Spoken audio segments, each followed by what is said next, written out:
Netcasts you love. From people you trust. This is TWiT. Bandwidth for the Tech Guy is provided by Cachefly. Cachefly.com.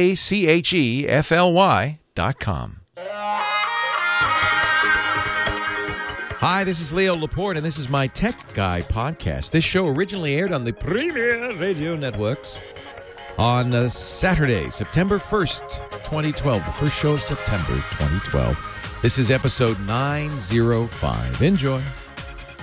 The Tech Guy podcast is brought to you by Stamps.com. Use Stamps.com to buy and print real U.S. postage the instant you need it, right from your desk. For our special offer, visit Stamps.com now. Click the radio microphone and enter Tech Guy. That's Stamps.com, and use the offer code TechSpaceGuy. And by Gazelle, the fast and simple way to sell your iPhone, iPad, MacBook, or Android smartphone. Find out what your gadget is worth and get cash to upgrade to the latest iPhone at Gazelle.com. And by GoToMeeting with HD faces from Citrix. All you need is a webcam and a click to turn your online meeting into a high-definition video conference. Meet with colleagues anywhere in the world, even from an iPad. Sign up for your 30-day free trial right now at GoToMeeting.com. Click the Try It Free button. Use the promo code TECH.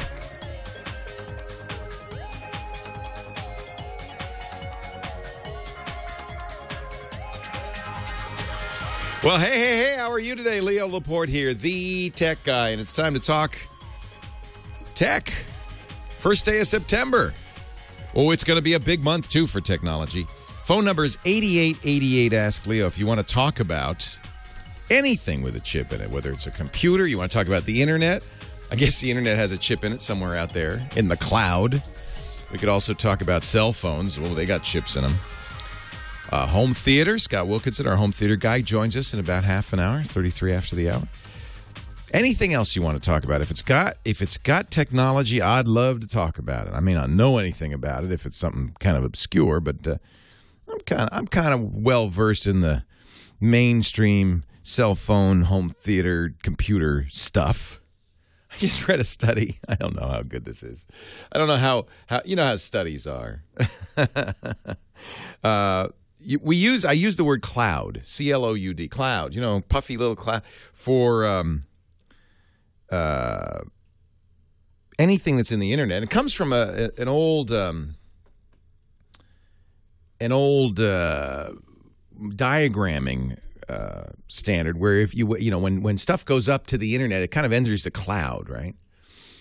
Because you don't really know what's going on in there, and it comes out of the cloud. So let's say you want to surf to yahoo.com. Well, your computer connects into the cloud, and then things happen in the cloud, and then there's Yahoo on the other end, and its stuff goes back into the cloud, And so now lately we use it for cloud computing, right? Your stuff is stored in the cloud, which means just, on another computer on the internet. It's really not so puffy. But apparently that's a term that seems to be confusing people. Citrix did a survey. 1,000, and by the way, I guess I should say Citrix, of course, good friends of ours. They sponsor the show with their products, Go to My PC and GoToMeeting and so forth. But they did a survey because they're a cloud computing company, right? Everything that they do is out there on the internet. And they surveyed 1,000 people to find out what, normal people, by the way, what they thought cloud computing meant. 40% say the chief advantage is it lets them work at home while naked. Well, that's not untrue. A third says the cloud lets them work on their tans at the beach. Okay, all right. Another third said that biggest benefit of the cloud allows them to store embarrassing videos. I have somebody else's. I have a feeling that the questions were, something like, what's the best use of the cloud? And then they gave them the answer. I can compute at home naked. The weirdest one, though, is that a certain number of people said that the cloud didn't work when it was raining.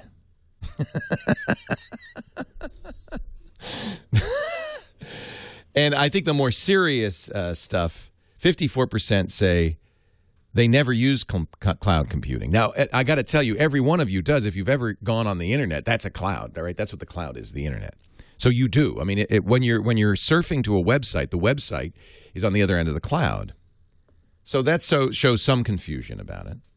45% do say they've played online games. That's cloud. 29% store photos online. That's cloud. 22% store music or videos online. That's cloud. And 19% use online file share. So a lot of people still use cloud computing. I think that the silly answers probably should be thrown out of the survey. But I do think it's interesting that so many people are confused by this term. So that's all it means is the cloud is the internet. Do you use the internet? Yes.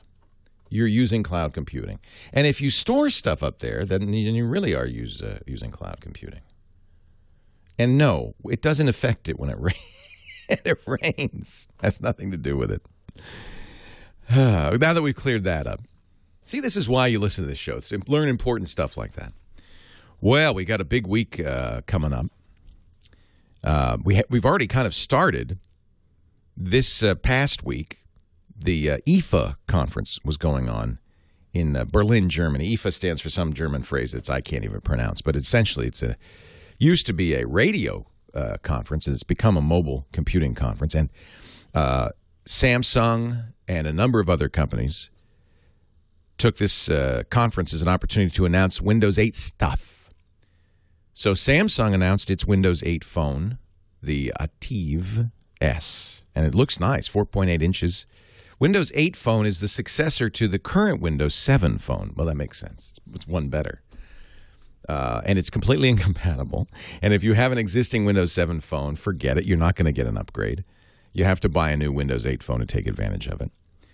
Microsoft has decided to call everything kind of Windows 8, even though they're not really compatible. So you might think, oh, great, well, I'll get a Windows 8 computer, and then it will, I can share apps. No. They look the same. The Metro, no, but you can't. They're different.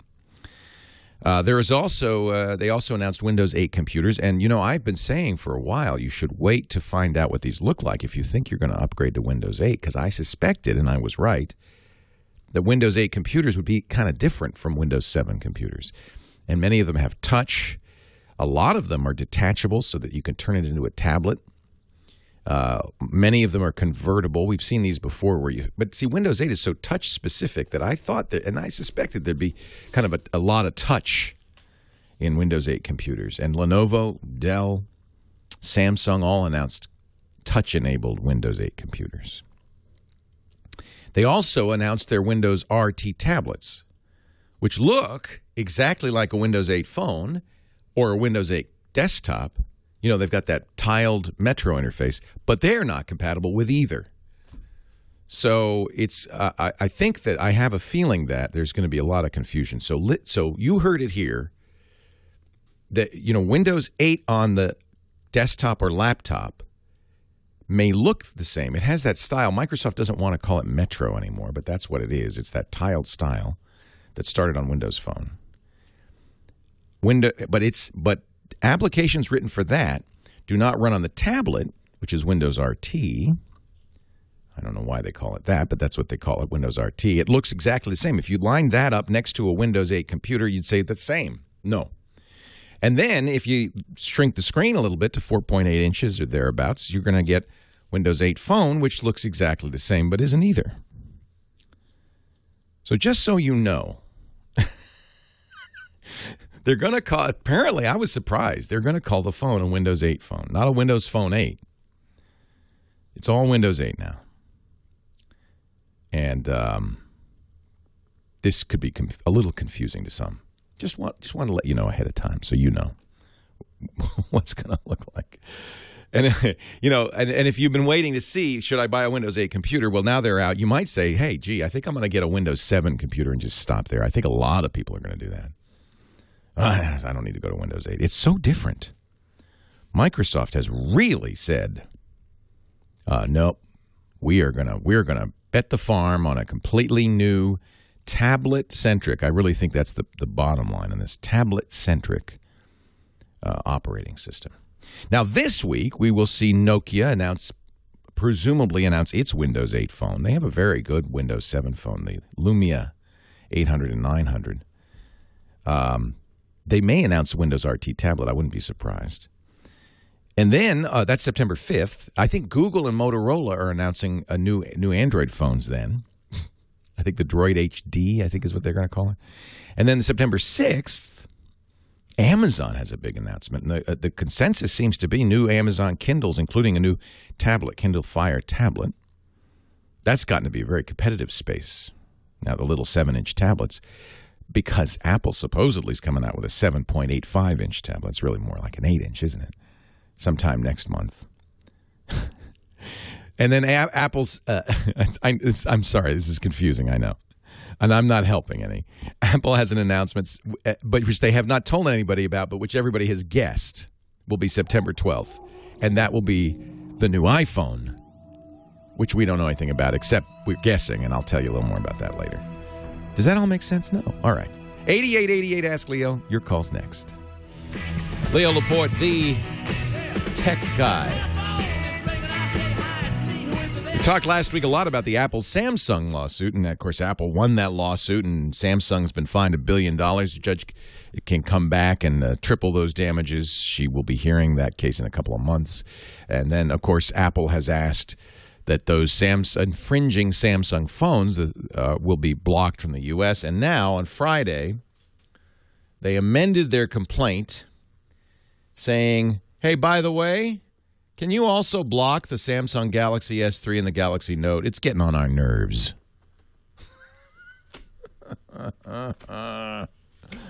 21 devices now that Apple doesn't like. Apple claims it is suffering. Oh, poor Apple, the most valuable company in the whole wide world is suffering. Oh, that's terrible. And will suffer irreparable harm from Samsung's violation of 8 utility patents, 4 that were in the Apple versus Samsung case, and another 4 they just threw in later. According to Apple, quote, Samsung has continued to flood the market with copycat products, continue to release new infringing products, including its current flagship device, the Galaxy S3, and it's killing us. People are buying it instead of our iPhone. How dare they? Maybe it's because it's like the iPhone is 3.5 inches, and the Galaxy S3 is 4.5 inches. Or actually more than that, isn't it? 4.8 inches. Maybe it's because of that. Or maybe because, I don't know, better screen, different apps that maybe are a little more capable, you know, seeing the weather right on the front page. Maybe it's just stuff that Apple's not doing and Samsung's doing. I don't understand. If people are buying the Samsung Galaxy S3 because it's a copy of the iPhone, why is it so different? I can understand. Look, the early Samsung phones looked just like iPhones. It was very obvious. Samsung made a decision. We can't, the iPhone's killing us, so let's copy it. And they did. But by the time we get to the Galaxy Note, which is 5.3 inches, and the Galaxy S3, which is 4.8 inches, there's no question these are different phones. It's thinner, it's lighter, it's prettier. So I think if there's any question now, maybe there wasn't some, maybe if you interpreted Apple's suits charitably, as I did in the first place, they were defending themselves against copycats. That makes perfect sense. But now it's more like, oh, and by the way, these guys are just eating our lunch, and so we're gonna put them out of business. Let's just, hey, judge, what is it they said? We're suffering irreparable harm. 8888 Ask Leo. That's the number if you've got a question. Maybe you disagree with me. You want to defend Apple? It was a little defensible then, but not now. Mike in Maine, Leo Laporte, the tech guy. Leo, you always solve my problems. I'm hoping you can do it now. Help me, Obi-Wan. Yes, sir. I got a TV that's new to me, and unfortunately, well, it's an LED. It's got a great picture, but compared to the old TV that was LCD, it's a little thinner. The sound isn't anywhere near as good. So I went out and I picked up a sound bar, and I got a very good one that was reviewed on Home Theater, and Vizio VHT 215, hooked it up. The sound was great, really improved it. But I noticed 2 little flaws, one of which I think I'm going to have with, and I had to return it, I'm going to have with any sound bar.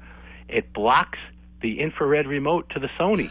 And no matter what soundbar I get. Wait a minute, you mean so the Sony's infrared remote is like right on the front bezel, and the soundbar physically gets in the way?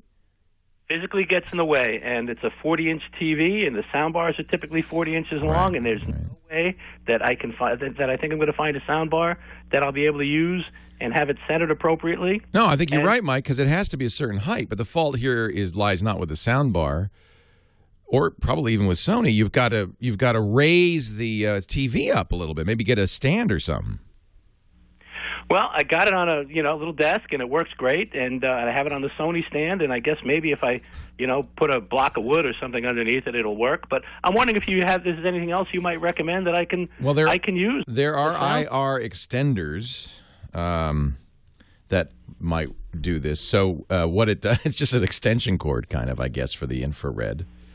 I would Logitech has one. There are a number of companies that make these. That might be the best solution, which is, if you don't want to mount the TV any higher, which is, the obvious solution. They don't design the sound bar. They can't make it too short. It wouldn't have enough speaker size, right? So I would say if the TV has an IR jack, you can get an IR extender that just kind of moves the IR somewhere else. The other thing you could do, the chat room suggests, and I think it's not a bad idea, is check and see if that TV has a app, as many do now, for the phone, for Android or iPhone.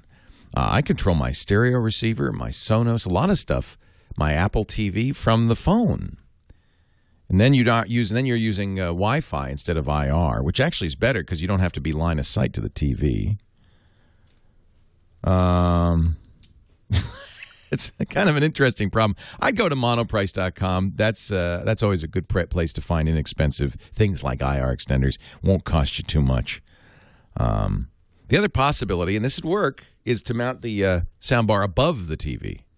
You have to mount it that way, but that should work equally well. Most soundbars say that you can put them at the top or the bottom, right? I'm not crazy, or just put the TV on a couple of dictionaries. I'm not crazy about soundbars, but they certainly save a lot of space, don't they? The idea of the soundbar is that in this one bar that's roughly the same size and shape as the actual speakers on your TV, right? Which, by the way, usually are pretty junky nowadays because most TV manufacturers figure, hey, they're going to put a home theater on this. It's an HD TV. Come on. So they don't put a lot of money into the speakers. So the soundbar is, in effect, a replacement for the existing TV speakers, but it has some fancy circuitry in it that's designed to give you surround sound through simulation, because you only have two. If you think about it, you only have two ears. And so, in theory, it'd be possible to make surround sound by shaping the sound around you. And I think they do pretty well. They do pretty well. This is one problem with IR infrared remotes is that they're light. They're invisible light, but they're light, so they have to have line of sight from the remote control to the TV, and so there's some disadvantages to doing that. If you have a device and you put it in a cabinet, things like that might not work. I'll tell you what. Well, I'll ask Scott Wilkinson. He's coming up in a minute, and maybe he'll have a suggestion. Our home theater guru, Timothy, North Carolina. Leo Laporte, the tech guy. Hey, how you doing? I'm well. How are you, Timothy? Doing great. I had a question about storage and collective. I'm a comic book artist, and I need to have files where multiple people can access them. Yeah. And I was wondering if there was some kind of library system where when someone needed to color or work on a file, they could almost check it out from a central. What a good idea. So the idea is you may be doing the inking, but then you'll have somebody doing the coloring, and so you need to have the same kind of work on the same file. Dropbox isn't ideal for that because it's synchronizing, huh? Yeah, the best way to do it is the same way programmers do it with a versioning system. I'll talk about it when we come back. Leo Laporte, the tech guy. Hey, have I talked about Stamps.com lately? I love Stamps.com. Big Stamps.com fan. We use it here. I think we got 2 accounts because people kept stealing, and they've done it again, stealing my USB scale. So here's what Stamps.com is. It's very simple. It's an easy idea. You buy and print postage, U.S. postage. Sorry, this doesn't work in England or anywhere else you might be listening. unless you're in the U.S. But anywhere in the U.S., you buy U.S. postage online and you print it from your own computer. And you can print it right on the envelope. You could print, you can actually buy like labels, Avery-style labels that are stamps, and you could print on the stamps. You can have your corporate logos on it and stuff. It'll print on any variety of things. And so here's the advantage of that. First of all, you always have exactly the right postage. When the rates change or whatever, it's automatic. And this scale, when you get this USB scale, always make sure you don't pay. Have you ever put extra stamps on something just to make sure it get there? You don't waste money doing that. You don't need a postage meter. You don't need any special ink or anything. Just a plain old computer and printer. This is really cool. Now, of course, there's a subscription fee, but if you do enough mailing, they waive that. And there are discounts. I think you get your money back no matter what. There are discounts, like I think it's up to 21% on express mail, up to 15% on priority mail that you can't even get at the post office. In fact, you never have to go to the post office because a mail carrier will come and get the mail. Or you could schedule free pickups. So you just basically, this is it. Say goodbye. And see, the U.S. Postal Service loves this. They want you to use it. So here's the deal. Visit Stamps.com. We have a no-risk trial. Don't take the $80 offer, though. Click that radio microphone in the upper right-hand corner and say, I heard it on the Tech Guy. Promo code TECHGUY, 2 words. And the $80 value is $110 value. You get $55 in free postage to use over a period of a few months. You get the digital scale. You just pay shipping and handling for that. It's $50 scale. It's $5 shipping and handling. To make that up, they give you a $5 supply kit. And, of course, the month trial free. Stamps.com. Use the offer code TECHGUY to take advantage of our special deal. Hey! I've been trying to do it right. I want to use Shazam on my own radio show. Can I? Does that work? You ever do that? They have a smartphone app that you hear a song, then you hear it, and you run the program, and it listens for a while, and it tells you what it is. I don't even know how to do it on my own radio show. I could always ask Kyle. Kyle, what was that? I like that. It sounds, the Luminaires. The Luminaires. I like it. Anyway, Kyle he's our musical director. Which, Kyle, makes me think you're standing on a podium with a baton. And he he stands there and conducts our orchestra. But he puts a list together at the end of each show of all the songs he plays. So if you were sitting there going, I couldn't manage to get Shazam fired up in time, don't worry about it. We'll put it all up there for you. Kyle does it on his Google Plus page, Kyle, Kyle space BENHAM, or simple, just go to our website. I haven't mentioned that today. We have a nice website. It's called techguylabs.com. All the show notes are there and everything. And at the end of the day, everything he plays. So we were talking to Timothy, North Carolina, and I'm going to get to Scott Wilkinson in a moment, but Timothy had a good question. How do I work with other people? He's a comic book artist. And as I remember, Timothy, you have inkers, right? They do the outline. I don't know if you have shaders. And then you have colorists, right, who color it in. Right. Well, actually, it's basically just me and my brother that do it all. And so we're working within a home network. Well, what I would suggest is what programmers use. They call it version management or versioning. And what people don't know, they use it so that if and this happens, of course, in programming, this is exactly what happens. You'll have 10 people on a team working on a program. And what they'll do is check it in, check it out. So they'll check out the latest updates. And when they make some changes, they'll check them back in, things like that. It works with text files, certainly, but you can also do it with binary files, with the graphics files. I was going to do a book with a co-author that way. I thought it was a really clever way to do it, so that we could both work on the same version but not collide. That's the problem. You make a change to a file, he makes a change to a file, and then you got a problem. So my suggestion would be look at something called Git, G-I-T. G-I-T. Yeah. That's the most commonly used. It was written by Linus Torvalds, the Linux guy, for use in Linux.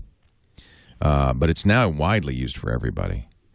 There are other ways to do this. Adobe, I'm told by Cold Fusion in our chat room, Adobe has something called Adobe Version Queue for designers. That's really designed around that. You could use Dropbox if you were careful. You have a shared folder that you both share. That would be the easiest free thing to do. It's so is Git, but it's 5 gigabytes. You put the document there. The problem is you can't both use it at the same time. Right. You'd have to work out a deal. You have to. Since you're in the same house, you go, "Hey, don't touch that." That would probably work.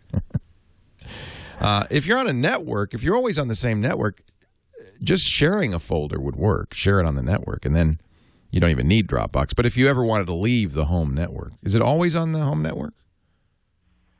Yes, it is. And my computer is running very low on hard drive space. I didn't know if I could get something that would be my storage, but we could also use it. So get a network. So go out and get something called a network attached storage device, NAS. And it's attached to the network, but not attached to either computer. And it's a central repository, and you just store it there. You could use versioning with it, but you don't have to. I mean, the only thing versioning would do is make sure that you didn't overwrite each other's work. Gotcha. Pogo Plug, another way to do that. I like Pogo Plug. Something like that, or Drobo. Drobo would work. They have a NAS solution, you bet. It doesn't have to be that fancy. It could be just an inexpensive NAS solution. All right. All right. Hey, that's cool. What's the name of your comic book? We have a couple. The website is stripspore.com. Say that again? Stripspore. Stripspore? Like comic strips for everyone. Ah, I get it. Strips4. Got it. stripsfor.com. And our newest project is it's an all-ages book called Maps, which is about a kid traveling between dimensions. It's a lot of fun. Wow. Appropriate for all ages? Yes, sir. Strips4.com. How cool. We'll put that in the show notes if people want to see it. Oh. All right. I appreciate it. Hey, thanks, Timothy. Take care. All right, now it's time for our home theater guru, Scott Wilkinson. Scott joins us every week to talk about home theater. He is also the host of a fabulous show that happens to be on my network called Home Theater Geeks. Absolutely. Because he are one. So you heard our first call today, Guy? That's a funny problem. I did, yeah. It's what we call a first world problem. He has a big TV and a sound bar, and the sound bar blocks the remote control port on the TV. Now, you could raise the TV up. You could. Can you put a sound bar on the top? Absolutely. Yeah. I don't think there's any problem with that whatsoever. It can't be too far above the TV, but if you put it at the top of the TV. Now, of course, flat panel TVs these days are so thin, you can't just perch it up there you could on a CRT. Yeah. You'd have to do a mount. Right, exactly. People in the chat room were saying something interesting and good, which was that some sound bars, such as the Yamaha YAS 101, have actually an IR repeater on the back of the sound bar. That's what you want. Which is exactly it's like a pass-through. Exactly. Yeah. Exactly. Your other idea about having an IR extender, putting an IR extender on there, plugging it into the back and having the IR little sensor somewhere outside of where the soundbar is another good idea, and Monoprice has them for cheap and other places too. But I think putting the soundbar above is a more elegant solution. It's not really a problem in terms of directionality. You might want to aim it down slightly. But a lot of people put the center channel speaker in a true 5.1 above the screen. Right. I do, for example. Oh, do you? Yeah. I'll have to try that. It kind really of blocks my center channel is so big that it just the bottom edge of the screen is a little bit blocked. A little bit blocked. Yeah. So you just put it above. Now, if it's really heavy and really big, then that might be a problem. But you just mount it securely, and it'll be fine. So what you got for us? Anything? What do you want to talk about today? I'll let you choose the agenda. Why, thank you so very much. Somebody else in the chat room mentioned next week is the big CEDIA trade show. Oh, yeah. You did. Every year you cover that for us, which is great. I do. And this year, somebody posted in the chat room about Sony introducing a new 84-inch 4K flat panel. So the trend towards 4K is on its way. Here we come. I am so excited. I am so excited. How big is it? 84 inches. How much is it? The CNET review or preview didn't really say, but the European version is on the order of $30,000. Yeah, okay. So. And 4K, what is that? Explain what that is. Sure. It's actually 4 times the resolution of high definition. Wow. So there's the music. Here's the music. Hang on. We'll talk more with Scott Wilkinson and his $30,000 TV. Leo Laporte, the tech guy. I'm so glad we had this time together. Just to dance and sing a song. Now, ladies and gentlemen, we return to the fabulous Carol Burnett Show, starring Scott Wilkinson as the home theater geek. Woo-hoo. Hey, Scott. Hey, Brought to you Leo. by. So, welcome back to the Tech Guy Show. As always, on the Tech Guy Show at this time, we like to talk to our home theater guru, Mr. Scott Wilkinson, host of Home Theater Geeks, which will air on Monday, 1 p.m. Pacific, 4 p.m. Eastern Time on TWiT.tv. That's the website, and you can get it after the fact, too. Who's your guest on Monday? Well, actually, this Monday's Labor Day, so forget it. We are dark. Go dark, my friend. But next week we're going to do. You have a nice boss. Yes, I do have a very nice boss. Thank you so very much. Gives you the day off. Yes. Next week, we're going to do a CEDIA roundup. So that's how you started talking. So CEDIA, which is the Custom Electronic Design and Installation Association, You got it exactly right. Well, I'm looking at the website. I confess that I cheated. Is the trade show for home theater installers? Correct. Custom installers. However, so TV companies use this as a chance to announce stuff. Right. Exactly right. It's sort of the second CES. CES is the most important show of the year for me. CEDIA is almost as important. It's more for higher end stuff, because it's custom installers who are buying the stuff and rich people who are buying this stuff. There's a lot more projector announcements at CEDIA than there are at CES. Right. But as we were talking about before, Sony apparently is going to be introducing an 84-inch flat panel with 4K resolution. And in the chat room, and you asked me before the break, what does this 4K mean? It means that there are roughly 4,000 pixels across by 2,000 pixels up and down. Whereas normal HD is 1,920 pixels across by about 1,080 to be exact, pixels up and down. So it's twice the horizontal resolution and twice the vertical resolution, giving you 4 times as many pixels, or about 8 million pixels, 8.8 million pixels on the screen. Now, for that to be effective, you and I have talked about it before, the screen needs to be pretty big, or you need to sit really close. Right. Or else your eye can't really discern the difference, except that I think it can. There are a lot of people, a lot of journalists in my business who say, 4K, you don't need it. Even when you go to the movies and you see a digital cinema and the screen is 20 feet wide, they're still showing you essentially HD. It's 2K. It's 20,000. Scott and 4K. I at CES went around to all the people who had 4K displays, and some of them were small. Yeah. And we could see the difference. Absolutely. Absolutely. And then I remember 2 years ago, you and I went to the Red booth and saw a 4K movie. Yep. Looked great. Looked great. You could see the hairs on people. Not that you'd want to, but you could see the hairs on people's arms. That's right. That's right.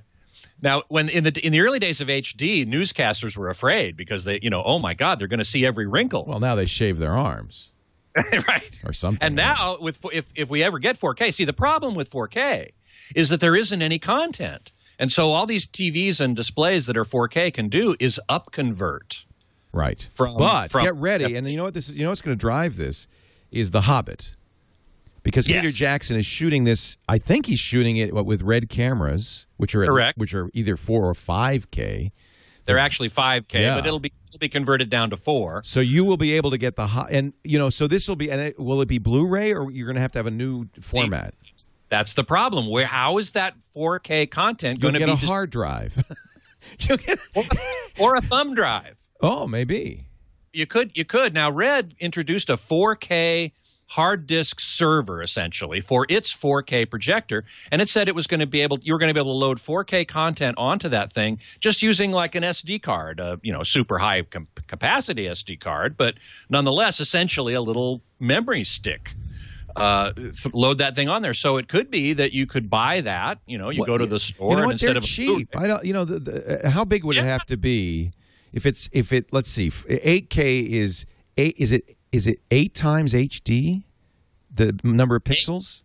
Well, 4K is 4 times HD. 4 times HD. So if an HD movie fits on a 9 gigabyte DVD or Blu-ray DVD, this would then need Blu-ray is 25 or 50 gigabytes. Oh my, okay. So we'd need 200 gigabytes. Right. Okay, well, it's going to be a while. We don't have thumb drives that are that. It's going to be a while. Yeah, but how long is it going to be, really? I mean, the curve of technological innovation, of increased storage, is exponential. It's going up very fast. Right. You can buy terabyte drives now for what? Under $100. Well, and I have a 64 gigabyte USB key that was $50. So I think we're close. I think we're close. We are. And I like the idea of getting my movies on a giant USB key. Wouldn't that be great? Well, it'd be faster. I just think it'd be better. Yeah. Or a little hard drive, although that's a little bulky. It is a little bulky. Now, I think putting it on a memory stick and then sticking it into a device that transfers it to a hard drive so that you have a backup, for one thing, might be one way to go. As long as the memory stick has a fast enough bandwidth that can deliver data quickly enough. Oh yeah, we're getting there. And they'll be small. I mean, people are saying, "Oh, I don't want thumb drives are big because they put a big container around it." In fact, it could be fairly small, like a chip. Yeah. So that's interesting. Movies on a chip. It's like at press releases, press kits on thumb drive. Sometimes they're big, and sometimes they're so small I lose them. Oh, I have little chip. Yeah, I had one. There's one called the Tough and Tiny that's made by is it SanDisk? One of the companies, and they're so small it fits on your keychain. And there's no reason that couldn't be 256 gigs. Wow. Yeah, exactly right. Wow. I like this. I like it. I bet you, though, the movie industry will come up with some new format that will be completely incompatible with everything we have because they want new piracy protections. Right. Well, this brings up the whole question that you and I have talked about before about physical media versus downloading. But see, downloading is barely good enough for HD. Forget 4K. Right, exactly. This is my point and why I think physical media is going to be around for a while. Yeah. Downloading is... What's that? Verbatim makes the Tough and Tiny. Thank you. Yeah. Okay. There we go. Good. I think physical media is going to be around for a while, at least for those of us who prefer quality over convenience. Now, you can compress the you-know-what out of a video stream, even 4K, and deliver that by a download or streaming with current bandwidth, but it's not going to look very good. Right.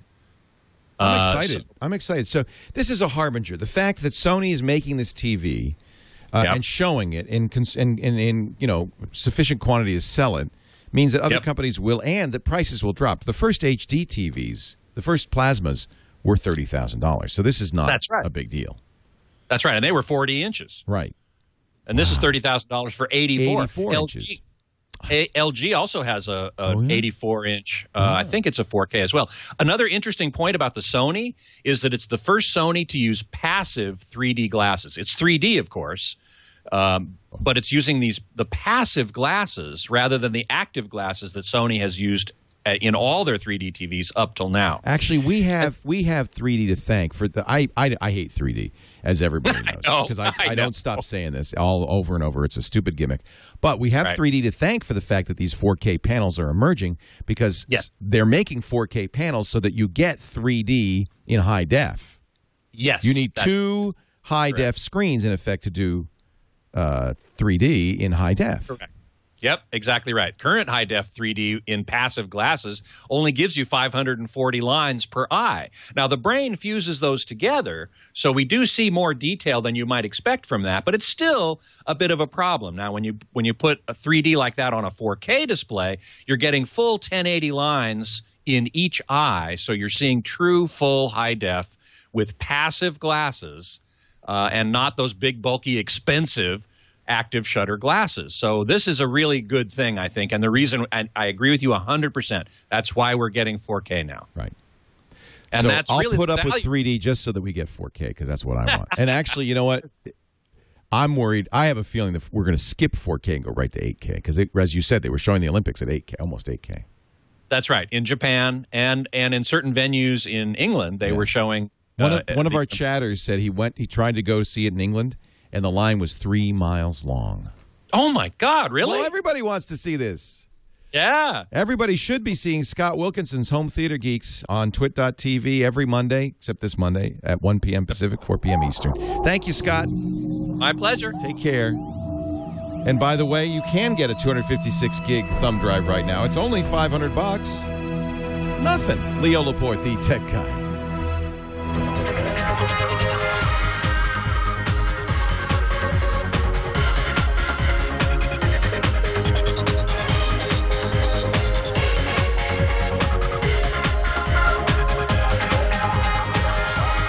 Well, hey, how are you today? Leo Laporte here, the tech guy.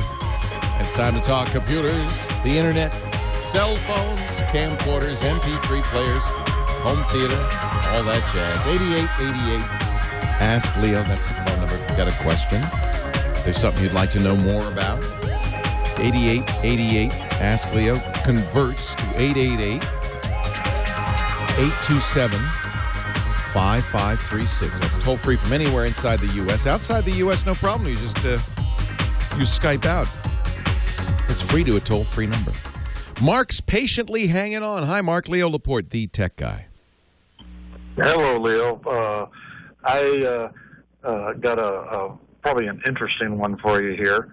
I was cleaning out my storage shed, and I like to dumpster dip every now and then, and there was a couple of boxes, and I was going through some papers and stuff that was in one. Well, at the bottom of it, there was a laptop. I said, nah, they threw it out because it doesn't work or something, and besides, there's no power cord.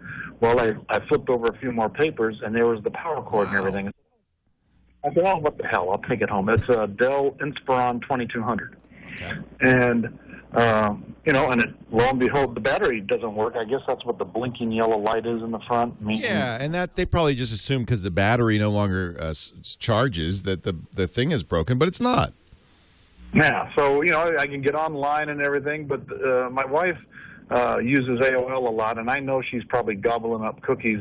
It's just gotten slower and slower. Yeah. So I went into what they have, the scheduled tasks after, going to the Microsoft website, and I tried to put in, just check some stuff or move the time slots around, but the old user's name comes up, and then it says, you may need a password. And I'm going, oh, great. And then after I went ahead without the password, it said, well, it may or may not change this date and time. So my question is, how the hell do I get it to recognize me now since I found it in the dumpster? And well, your best bet, and I would recommend this before you really start using it seriously, is to, if you can find a Windows XP disk lying around, is to format it and start over, because you don't know what's on there. It could be viruses on there. It could be keystroke loggers. It's safest to start over. Now, this computer is pretty old. It's about 7 years old. Doesn't have a very powerful processor. It's a Pentium M. It's got only 512 megs of memory in it. So you're not this, and it's not a huge drive either. It's 40 gig drive. So my suggestion, and I think this would be a perfect candidate for putting Linux on there. Do you know what Linux is? I've heard of it. I mean, why spend any money on this freebie? Let's right, yeah. But like I said, and the main reason we're using it, about 2 weeks after I found it, my regular computer, I've got a older Dell Dimension C521.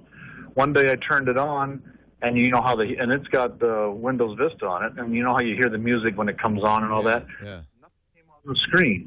And it's like, so I know, like, well, damn, the thing's running, but there's no picture. And I changed the screen over to another one. It wasn't the screen. I'm going, that's great. I got a computer now that turns on, and I can't, and I was just getting ready to get Carbonite to back up everything that next week. Oops. And I was like, I got screwed again. So that's my... Hey, here's a good Linux. This is designed for older computers, which this is. You know, if you used Ubuntu, which is what everybody uses nowadays, ubuntu.com, it's really designed for more modern PCs. This is old enough. But Puppy Linux, puppylinux.org, Puppy Linux, puppylinux.org, is designed for older, slower systems.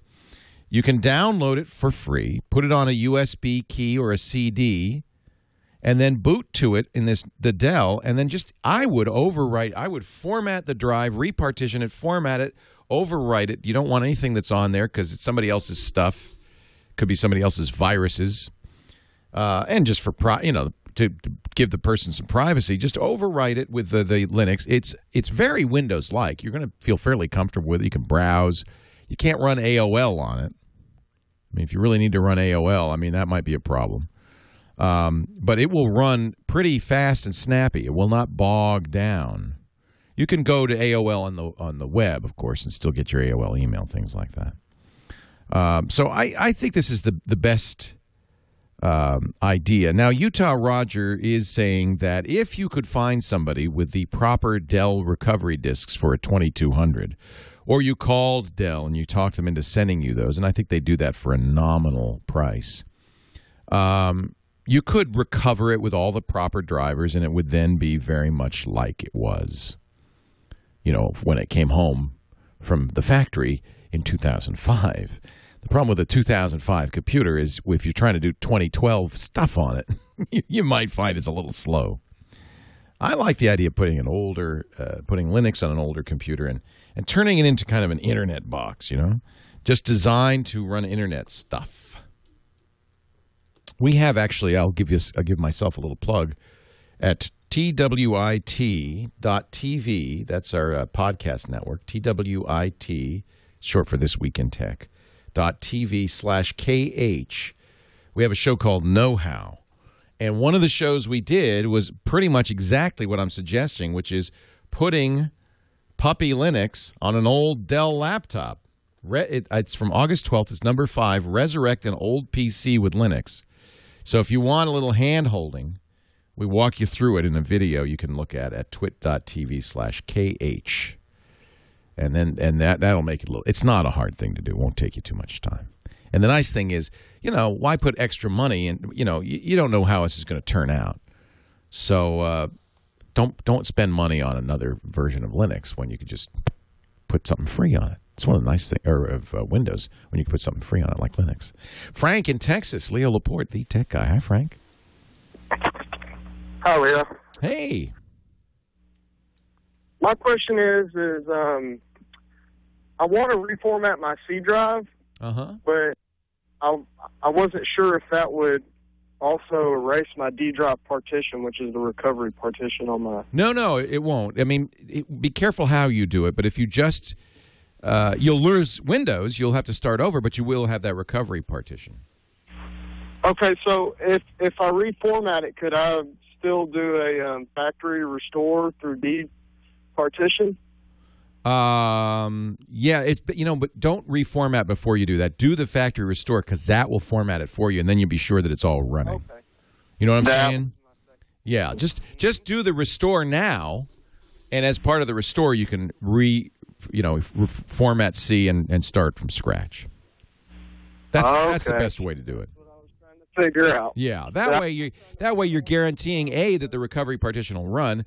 You don't want to erase your Windows unless you know you're going to be able to get out of that. Right, that's what I was worried about. All right, and so do you see when you boot up, Control R to recover or something like that? Yeah, I think it's F8 on mine or F8 F10 to recover. Yeah, so that's good. Some computers you have to make disks from the recovery partition and boot from them. Some you can recover straight from the recovery partition. Apple does something really cool. I have one of the newer MacBooks, the Retina display MacBook, and I wanted to put a bigger hard drive into it, so I did. And I also wanted to test out something Apple does. Now, Apple does the same thing now that most PC manufacturers have done for years. They have a hidden section called a partition of the hard drive that has the operating system on it. So if you damage the operating system, you can reinstall it from this hidden partition. It's really simple. When you're booting up, you press and hold Command R, and that'll run it. But what if your hard drive got munged up, or you do what I did, would you put it in a brand new hard drive? You've got no recovery partition. This is slick. You still press and hold Command R, and then the Mac says, "Hey, I don't have any. There's nothing on this drive. Would you like to do a network recovery?" And I would love to see Windows machines do this. And you say yes. You give it the Wi-Fi information. It downloads and installs the operating system from the network, from the internet. That was very nice. Leo Laporte, the tech guy.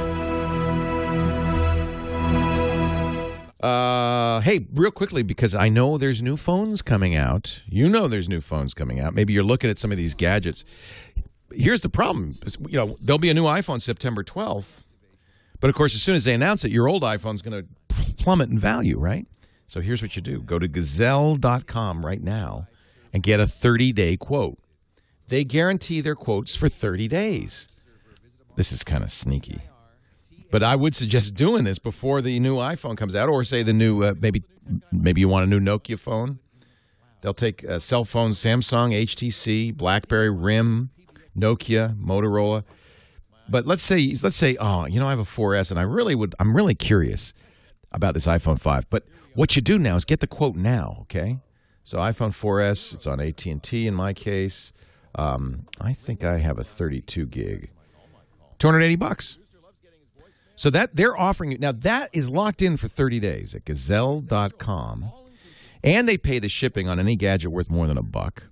So you see this button, you add it to a box. The idea is you get a box, you throw all your old gadgets in there, you get quotes for all of them. They mail you a mailing label, you put it on there, slap it on there. They get it, they erase the data for you. You don't have to worry about that. And then they send you a check or a PayPal, or, and this would be my suggestion, get the Amazon gift card, because they bump it up another 5%. So that's another $14 on that offer right there. Just $294 just for using the Amazon. Now that pays for the new phone, right? You gotta love that. So just give it a try. GAZELLE.com. This is the gadget season, and there's lots of new gadgets. You got an iPhone, a cell phone, an iPad, an iPod, a MacBook, or a Mac. You can get an offer from Gazelle. Good for 30 days. They even buy broken phones. So my son breaks his phones regularly, so I just Gazelle them. I just Gazelle them. It's not as much for a broken phone, but they're pretty good. Gazelle.com, GAZELLE.com. The best way to recycle your new and old gadgets so you can get the new stuff. And do get that 30-day quote now, because the price ain't going up. Pretty sure of that. Leo Laporte, the tech guy, 8888. Ask Leo. That's the phone number, 888-827-5536. It's Bob in Pennsylvania next. Hello, Bob. Hello there. Hey. And thank you for the opportunity. Oh, hey, it's not much of a call-in show if nobody calls it, so thank you. Whatever's customary. No need to thank me. Thank you. Okay. Well, in any event, I got a Trojan when I was downloading software from one of the popular software sites of excellent reputation. Really? Oh, that's not good. Well, the one with 4 initials to its name that everybody loves. Anyway. CNET? Yeah, I was downloading a browser update. Wow. See, sometimes it's hard to know where you got the thing. CNET scans their files before they offer them for download. Certainly. That's why I hesitated to mention. No, I would not impugn them. It's hard to tell where it came from. Let's just say you got one. Yeah. And my MBAM, CCleaner, my Avast was the only one that identified it. Okay. And what did it call it? Do you remember? I can't recall. Yeah. And it said it was a Trojan. It wasn't a tracking cookie or something like that. It was a Trojan horse or a browser. Specific about Trojan. They said Trojan. Well, that's not good. In any event, the way what has happened since is I've reloaded my operating system 3 times. And it finally has come up clean, I think, but Avast keeps... Okay, now I'm suspecting Avast. I'm wondering about that myself. There is such a thing as a false positive. In fact, it's very common in viruses. Every 26 seconds, I get a notification of one of 3 different files. Yeah. Here's what I'm going to suggest. If you do, Avast is a free antivirus, and I have to say, mostly free does not mean good. The one, if you're going to use a free antivirus, get it from Microsoft. The Security Essentials, at least it's from Microsoft, and it's reliable, and they work very hard and spend a lot of money to keep it up to date and so forth. So I would take Avast off. You have to remove it first. Go to Microsoft.com/Security Essentials and install that. I was contemplating that myself. Yeah, but, it's going to be in Windows 8. They're going to rename it. It's going to be changed a little bit, but that's good. From going forward, Windows will always have an antivirus, which I think is very good news for users. Not such good news for antivirus companies, but I'm sure they'll find some other way to make money. The issue at hand now, though, is it won't let me back up.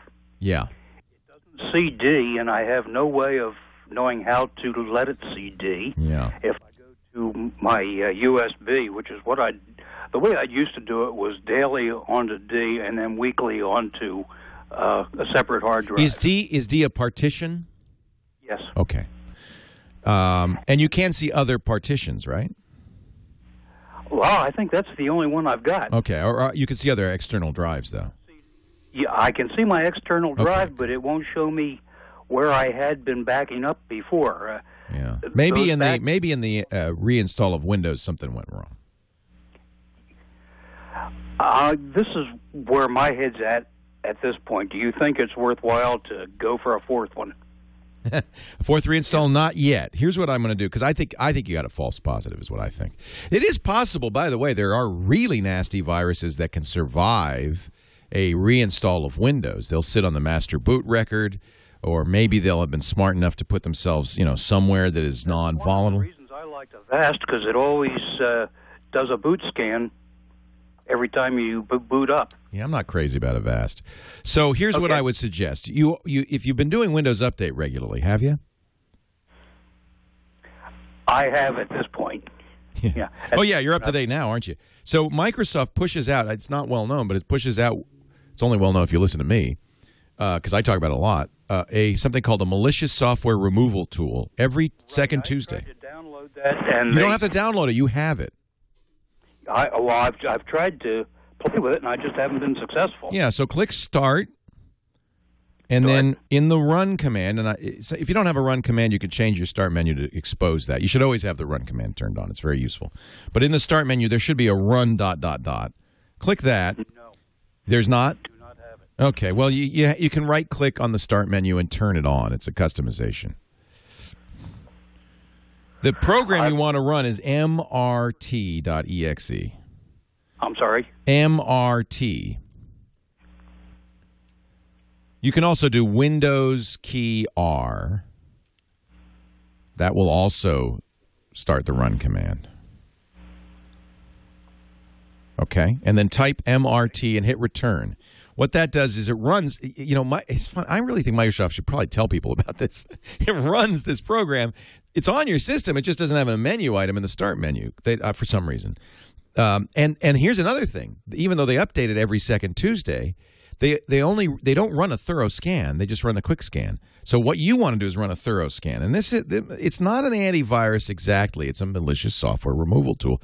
But it knows about the most common kinds of problems. And if it doesn't see anything, I think, you could get a second opinion. Go to ESET.com. They have an online scanner, ESET.com. They're our sponsor, by the way, but there are a lot of companies that have online scanners. This one I happen to use and like. ESET.com. And then run the online scanner. And if it comes up negative, that you don't have a virus, Avast is giving you a false positive. Not at all unusual. Not at all unusual. If one of those two tools detects a virus, then yeah, you're somehow that Trojan is replicating itself. Now, sometimes this is a matter of definition. Sometimes it's not a Trojan. It's a browser helper object or a toolbar or something that CNET put on there maybe that one antivirus company says is malware, and another one says is not. Malware is in the mind of the beholder. So I would say try those two things. MRT, just click the Windows key and R. That'll launch that run box, and type in that run box, MRT, hit return, then do a thorough scan. A window will pop up and it'll ask you what you want. You say thorough scan. If nothing shows up there, then go to eset.com. On the front page there, you'll find online scanner. Run that. Nothing shows up there, you're good. Get rid of Avast. If you don't want to pay a penny, go to get Microsoft Security Essentials. I think you should try ESET, but I'll save that for the ad. It's a commercial antivirus, but it's the one I use and recommend. I think you're probably all right. I think this is a false positive, Bob. Not unusual. Not unusual. And even ESET and Microsoft Security Essentials get false positives from time to time. It's unavoidable. Leo Laporte, the tech guy. It's hot. Leo Laporte, the tech guy. 8888 Ask Leo. That's the number. If you have a question or a comment or a suggestion, I'd love to hear from you. Eric is in the chat room. You're in IT. So he has a good... He's not in the chat room. He's sitting right across from me. He's also in the chat room, but he's also sitting right across from me. He's also tweeting. So he's like, I don't know what you're doing, how you're doing all that, but he's amazing. He's a multitasker. But he suggested, as many in the chat room have, something called Windows Defender. This is kind of cool. Microsoft makes this available. The thing to do with this is do it now, though, before you get a bug. If you Google Microsoft Windows Defender, you'll find it on Microsoft's Download Center. Safe to get it from there. And what it does is you make a USB key, a bootable device. I presume you could make a CD as well if you wanted, but I think a USB key would be easier and faster. And you put it on there. And the reason this works a little better than an online scanner is because you boot to it. You reboot the machine. So no bad guys running when you reboot the machine. And then Windows Defender really has a full capability of scanning the whole hard drive, looking for bad stuff. The other advantage of this is it automatically updates when you first boot from it. So it checks to see what's going on out there. Is there anything new? It does focus on spyware, which, is that's what Defender has always been traditionally. But I think I would discover a Trojan. Microsoft's funny. They don't want to really compete with their vendors, the software developers. So they've been very nervous about getting into the antivirus business. And yet, it's really true that the operating system manufacturer is the best person to protect you, right? Because they know the internals, they can really do a good job. It should be, frankly, built into the operating system. So this is an example of where Microsoft's kind of hereditary reluctance to hurt developers has hurt us. And they're slowly changing. Windows 8 will have an antivirus built in. I think they wanted to give kind of enough time for the antivirus companies to rethink their business model before they said, all right, we'll take it from here, guys. we'll handle it now. But it really is the right way. And since really, Microsoft is one who got us into this problem in the first place, because most of these viruses take advantage of mistakes Microsoft made in the operating system, programmer mistakes, they really ought to be the ones to fix it, shouldn't they? So there's another great solution, Microsoft's Windows Defender. It's probably, while it's easier to put on a USB key, there would be a reason to put it on a CD or a DVD because they can't be modified after the fact. So, but now you've really got a clean version. The problem with a USB key is if a malware author were really sneaky, he might be able to modify that. So putting on what we call, write-only media, like a CD or a DVD, probably be the safest thing to do. But the thing to do is do it now before you get infected. 8888 Ask Leo is the phone number. Michael is in Chicago. Hey, Michael, Leo Laporte, the tech guy. Hi, Leo. How you doing? I'm great. Welcome. Hi. Long-time listener. Thank you. Watched you on Tech TV and all. Oh, wow. Very long time. Like years. Years, yes. Tech TV, I kind of, even cringe when I say this myself, but Tech TV has been off the air for 8 years now. Ooh. Wow. Wow. I'm feeling kind of old.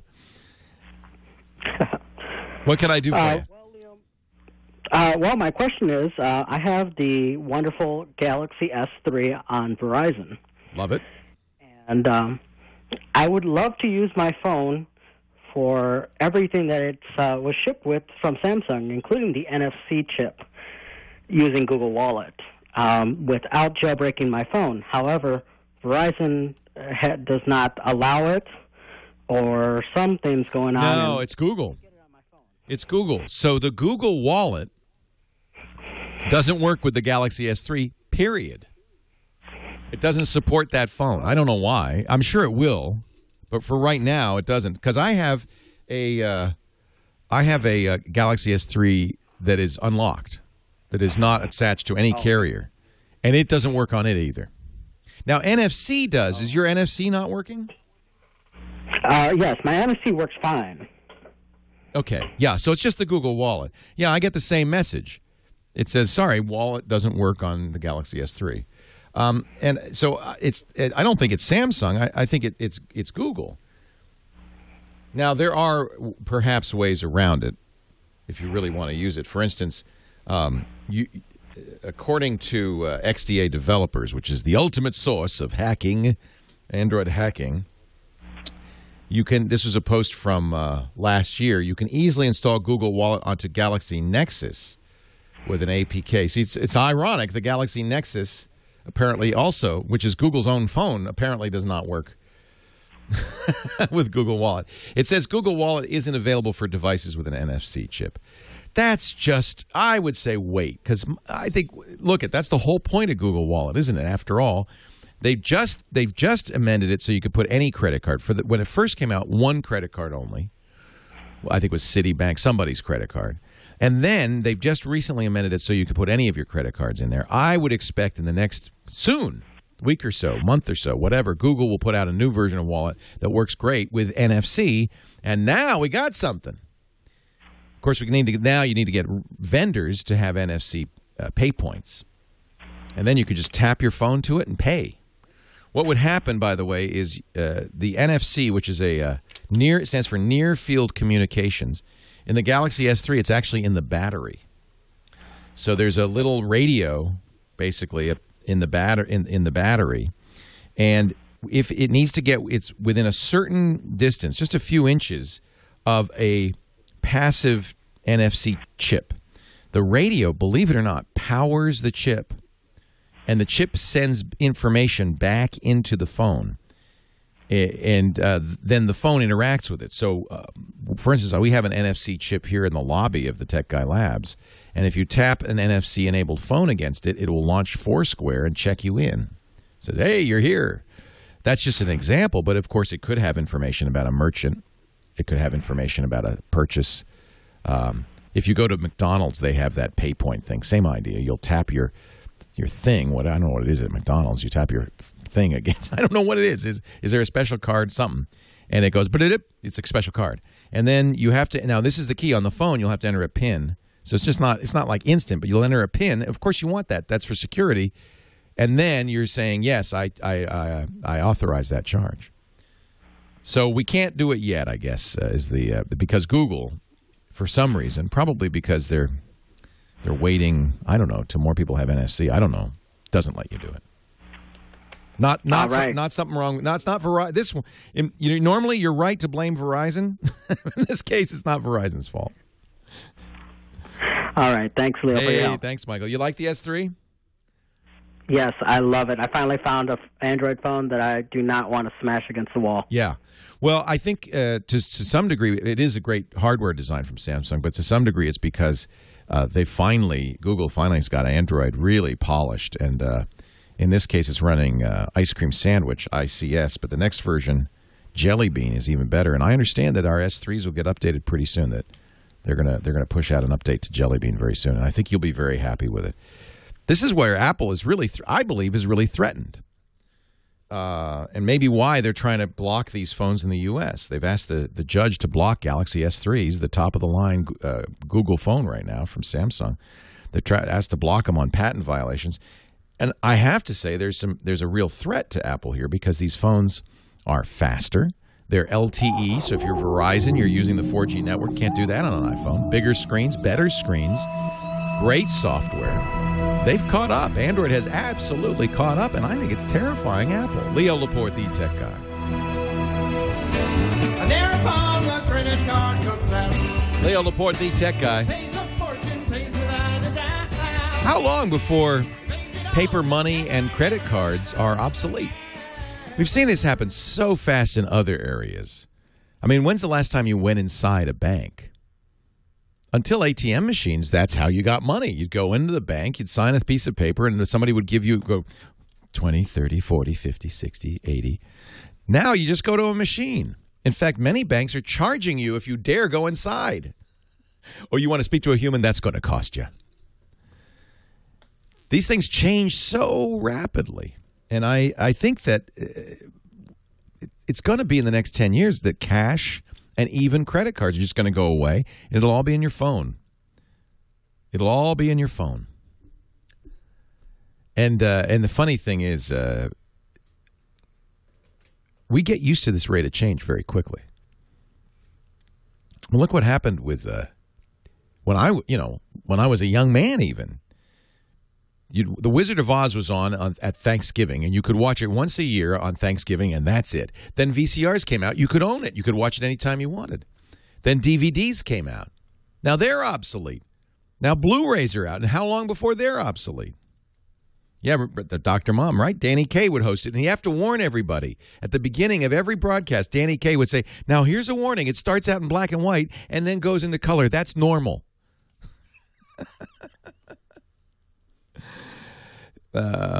Debug1 in the chat room says there's a nice tactile feel to cash. There is. But there's also a problem. Cash is laden.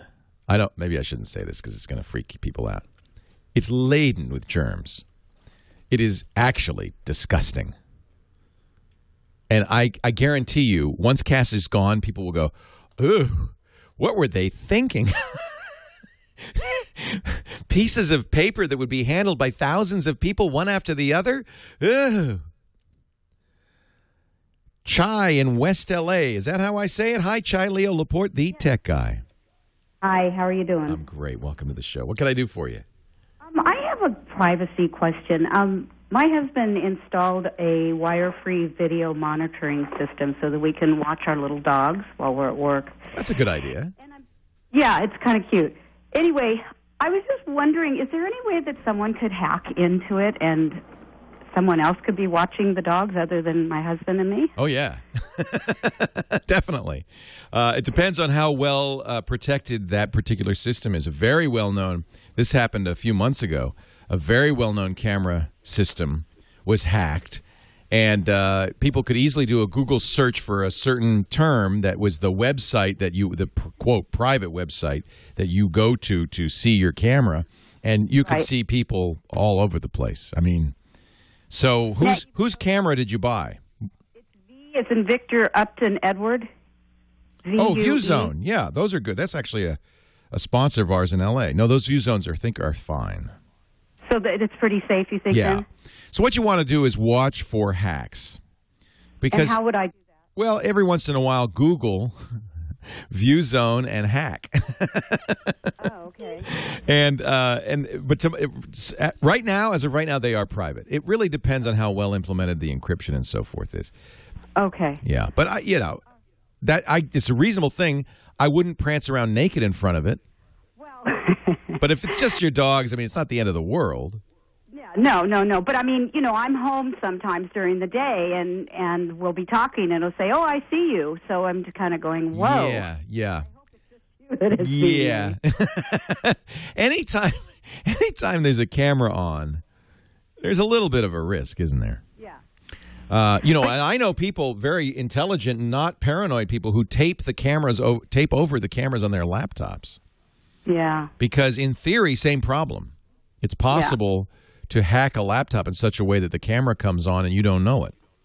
Right. right. We're going to have to all get used to this notion that there's cameras everywhere. Oy, oy, oy. I know, it's a little strange. But to my knowledge, the view zones are safe. Those are nice because there's no, it's battery powered. There's no wires at all. None. Zero. And you can barely even see the little camera. And, I mean, you can look at it on your iPhone or your computer. And the advantage of that is, unlike, there's different kinds of cameras. This one, the view zone only turns on, and this is how they keep the battery use way down, only turns on when you access it. Oh. So it's not on all the time. Yeah. Oh, that's great. Yeah. Okay, well, that's a little better. That helps a lot. Yeah. Yeah. Yeah. All righty. Well, thank you for your help. Sure, I really appreciate it. Yeah, my pleasure. My pleasure. And, you know, there's two things possible. One, we're going to learn not to dance around naked in front of our computer. Or the other possibility is it'll be, well, so what? Everybody does. It won't have the... No, probably the first. Yeah.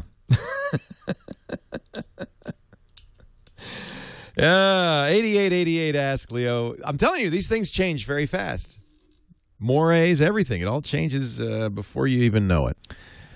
Jan is next in Los Angeles. Hi, Jan.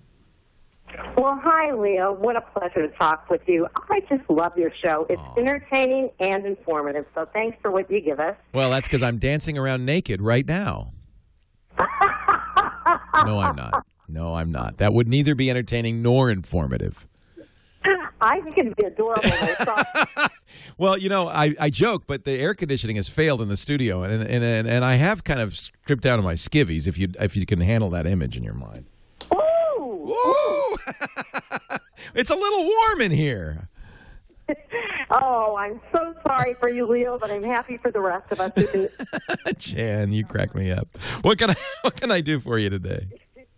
Well, I've been needing to call you all week. By accident, a pop-up came up on my screen. I normally use Firefox to launch my internet. Yeah. A little pop-up thing came up, and I thought I was hitting the exit out to close it, and instead it installed something that says search.fantasticgames.com. Oh, how annoying. Oh. And I can't seem to get it off no matter what I do, Leo. I hate it when people do that. Not you. I mean, it's of course this is what they count on, is that people don't read these pop-ups and just say, okay.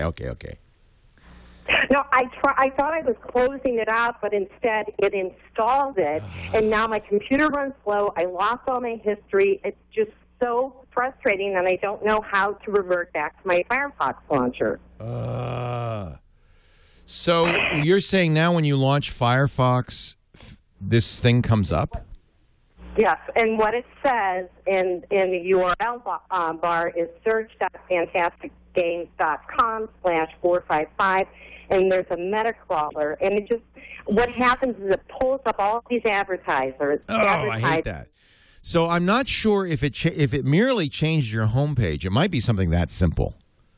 Okay, so how do I get So you go into your settings in Firefox, and the very first page, it says what your homepage is. And if your homepage is Fantastic Games, you're done. You can just change it back to whatever you want, Google.com or whatever. If it's more than that, hang on, and I'll talk a little bit about what you can do when we come back from the break. Leo Laporte, the tech guy.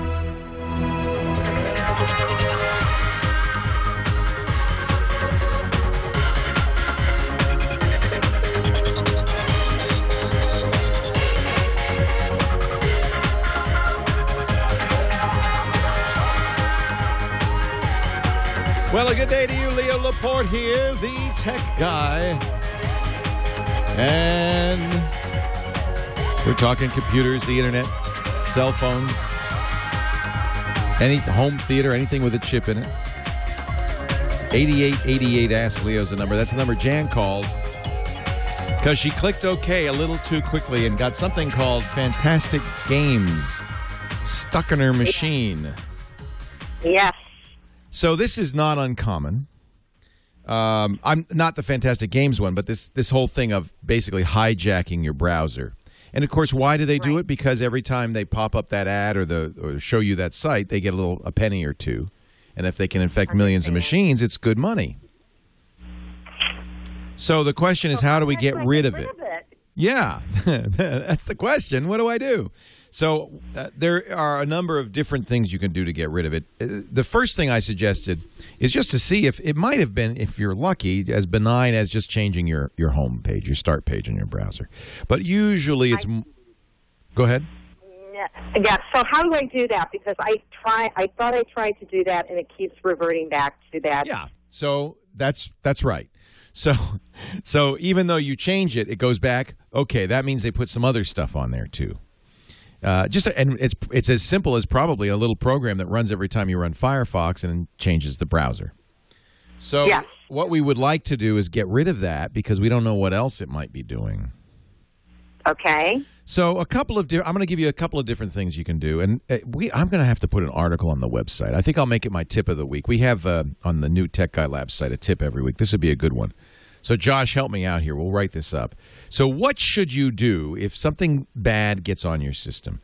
Now, I always say, and I think this is really important to underscore, if you really get a virus infection, something really nasty gets on your system, the best thing to do, and every security expert will tell you this, is to just format the drive and start over. Because the problem is what I'm going to tell you, the steps I'm going to tell you might get rid of the presenting problem, but might completely miss 3 or 4 secret things that the bad guy's also done to you. And when there's different things bad guys can do. They're doing one that's obvious because they need to, because that's how they're going to make a little money. You see that page, you're going to know what's happening. But what if they, for instance, put a Trojan horse keystroke logger on there that runs silently in the background, monitors your keystrokes, looks for passwords, things like that, and then periodically phones home? That would be bad. Or what if they put a little program on there that takes your machine and uses it for zombie attacks and spam sending, things like that? And again, if they did that, there's lots of money to be made, but it's very important to them that you not detect it. So they do that all behind the scenes. So there are things malware can do to your system that have no symptoms if it's designed properly, and those are the ones you really want to worry about. Having your start page messed up is annoying, but doesn't have any long-term consequence.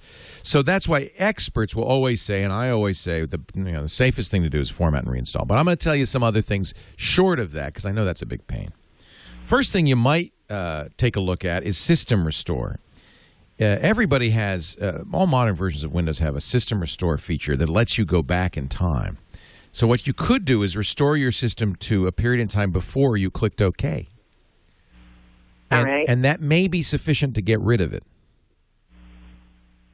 The problem with System Restore is bad guys know about it. And one of the first things bad guys do either is delete your restore points. That's effective. Or if they're really nasty, they put themselves in the restore point. So when you restore it, you're restoring them. Sneaky. These guys are remember, they're smart. They have a lot of free time on their hands, and they're trying to make a little money. They're mostly in Eastern Europe. What it is they're all these very highly trained programmers out there who have no work. And it's a nice way to make a little money on the side. So System Restore is okay, but often not sufficient. There's also a great program that everybody, every time I talk about this stuff, says, Leo, why don't you tell them about Malwarebytes? It's so good. It is good, but again, it has this disadvantage, which is it doesn't get rid of everything. And if it doesn't get rid of the thing that's really bad on your system, you might be operating under the false apprehension that everything's fine, and it's not. Malwarebytes is at malwarebytes.org. It's a free download. Oh, well, they have a free download, and then there's a buy now, so maybe they're starting to charge for this. That would be okay, because it's a good program. MALWARE, and the bytes is with a Y, BYTES. So .org. So this is a program that's designed to scan your drive. In fact, it would absolutely detect what it is that's on your drive right now and get rid of it. So that is another choice. Remember, we mentioned the Microsoft Defender where you put it on a CD, DVD, or USB key and boot to that. That would work as well. Okay. So there's a lot of different things that you could try. I think in this case you were not bit badly. You just got a little thing that changed your browser's homepage. Not such a bad thing. I hope you're right. Yeah, and you could probably get rid of it with Malwarebytes. So that's probably the thing I would do. Thanks, Leo. You're welcome, Jan. I appreciate you letting me use your time up by telling you the long story. But I like to do that every once in a while because there's for every one person who gets in, there's thousands of people listening who have this problem. And many of you just go, I'll live with it, right? Okay, fantastic software, thanks, and then go on with your work. But it's a good idea to get rid of this stuff. If you have Nod32 or a good antivirus, that, of course, is sufficient, too. Any good antivirus is going to, the truth is, block this before it happens. And, Jan, if you had an antivirus and this still happened to you, I would immediately get rid of it and get a better one. Because clearly this antivirus is not doing the job. A good antivirus should have nipped that one right in the bud. Should not have happened. 8888 asks Leo. Some other good ideas from our chat room. DLR says, you should always run as a limited user. I think that's true on Windows. And the problem is people don't do it because it's annoying. It means you have to use your admin account each time. If you're using Windows 7, you are running as a limited user, even if you're logged in as admin. You have to escalate if you're going to do anything that allows you to install stuff. The reason people say that is malware has the same privileges you do. Malware can't do more than you can do. So sometimes having your account be so limited that you can't install software, for instance, as your day-to-day account is a good thing because that means malware can't install either. It can't. Clicking OK won't work because you don't have the rights to install software. The problem is most people don't do this because it's a pain. Every time you want to install software, you have to say run as administrator or log in as an administrator. But it works. When I set my mom up, but she's now using a Mac, but actually she's now using an iPad, which is even safer. But when she was using Windows, I had to set her up on Windows 2000. I made sure that she run as a limited user. I said, Mom, you're not going to be able to update your antivirus, install new software. There's a lot of things you can't do. You're going to have to, and I gave her the administrator password. I said, you're going to have to re-log in as administrator. But she never got bit. She was rock solid. So, yeah, and on a Mac, too, you don't have to run with the administrator account. You really don't. 8888 ask Leo, back to the phones. Let's see, who's next? James, Burbank, California. Hi, James. Leo Laporte, the tech guy. Hey, Leo, what a great show you have. I got to say, I've been listening to you for years. You're absolutely fantastic. Your disposition, how just friendly you are with everybody, and I'm sure you've answered so many of these questions so many times, but you act like it's the first time you heard them, and you're just great with everybody. I'm a good actor. So I hope Hollywood's listening. Oh, yes. I'm a good actor. Hey, I'm sorry, James. We got to hang on. I appreciate the kind words. You'll be right out of the barrel when we come back. Stay tuned. Leo Laporte, the tech guy. Hey, this portion of the Tech Guy Show brought to you by our good friends at Citrix and the amazing GoToMeeting, GoToMeeting.com. Why do I say that? Because I want you to try it if you haven't tried it yet. Now's a good time because, your clients and colleagues probably are traveling or out and about. And GoToMeeting means you can have meetings, in-person meetings, no matter where they are, on your laptop, on your desktop, even on your iPad or your iPhone. That is super sweet. It is a really sophisticated system that lets you meet, share screens, and even share your cameras with, I think you can get 8 people on the screen, which is really, really cool. Visit GoToMeeting.com. You can find out more about how it works. You can collaborate face-to-face with their new HD Faces video conferencing. You can save on teleconferencing because it has integrated audio and video, VoIP conferencing, or telephone. You get a free conference line. And you can throw a meeting from a Mac or a PC, but attendees can join from a Mac, a PC, an iPad, which is really cool, an iPhone or an Android device. And if they're using an iPad, their camera even works, and their mic works, and their audio works. So you can I love it on an iPad. We've been doing a lot of iPad, I've been attending a lot of iPad meetings. It's really, really great. Try it free right now. Visit GoToMeeting.com. Click the orange Try It Free button. And you can get 30 days absolutely free. The only thing I ask is that in the promo code you type TECH. Just the word tech. That way the tech guy gets credit. Citrix has been a great sponsor for all of our stuff. And GoToMeeting is one of their best products. I just love it, and I want you to try it today. Visit GoToMeeting.com. G-O-T-O meeting.com. Click the Try It Free button, the orange Try. Oh, everybody's doing it. Slow down. Click the orange Try It Free button and give it a try today for 30 days. The best way to meet online. GoToMeeting.com. Maybe I could do Henry's party as a GoToMeeting. That would be cool. Oh, Henry, just tell your friends to get their iPads out. Oh, that would be a new way to party. GoToMeeting. Somebody called every 867-5309 and every area code in the U.S. A lot of them are, disconnected. But some people actually get the number. It's a Tommy Two-Tone song. And some people actually get the number because they want it. Like, they want you to call them. And there's apparently some fun things people have done with 867-5309. But I think you probably don't want that number unless you're intentionally doing something with it. 8888 Ask Leo Laporte, the tech guy. We were talking to, was it James in Burbank? Yes, I think so. Sorry I had to put you on hold for that, James. No worries, Leo. But you better be able to answer my question. I better now. The pressure's on. All right. Pressure's on, exactly. Well, on my computer here, I have a laptop, and I was trying to update the Java, and every time I've tried to do it, it says installation failed. The wizard was interrupted before Java 7 Update 7 could be completed and installed. To complete installation at another time, please run setup again. I've done it 100 times.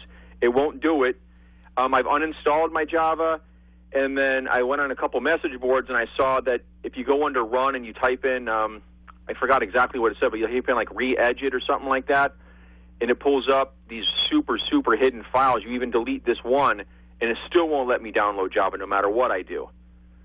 And you're logged in. You're on Windows, obviously. Yes. And you're logged in as an administrator. Yes. By the way, you really, really, really do want to update Java. I know. Some people said install an older version. It's just as good. It's better. The new version is the problem. Oh, really? Yeah. So the best thing you could do is turn Java off. Well, I don't have it at all. It won't even detect it. When I went on Java and it says, do you want to see what Java you have? Do you need Java? Oh, I don't know. Do I? No. Oh, you don't? No. In fact, the best thing you can do, unless you need it, and there are occasions that you might need it, the best thing you can do if you don't need Java is get rid of it. Here's the problem. There's a really bad bug in the current version, although I know Oracle has just pushed out a new version as of yesterday. But in the current version of Java, there's a really bad bug that lets a website silently take over your computer without warning you, without asking you to click OK, without anything. That's a really bad bug.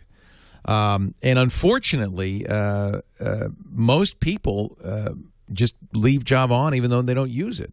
So if you don't need Java, uninstall it and leave it uninstalled. There's only a few cases where you need Java these days. Java was a programming language designed so that programmers could write one program that would run on a variety of different machines. It's where Java's heavily used right now is in Android and other smartphones, but it's not on the desktop. It's hardly ever used. Some games use Java.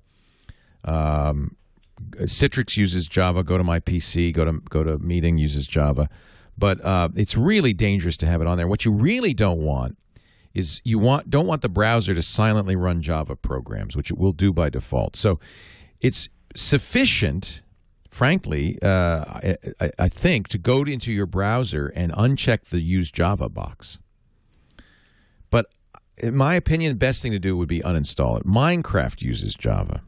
But Minecraft doesn't use it in the browser. Minecraft is a program written in Java that will run using the Java virtual machine. That's all right.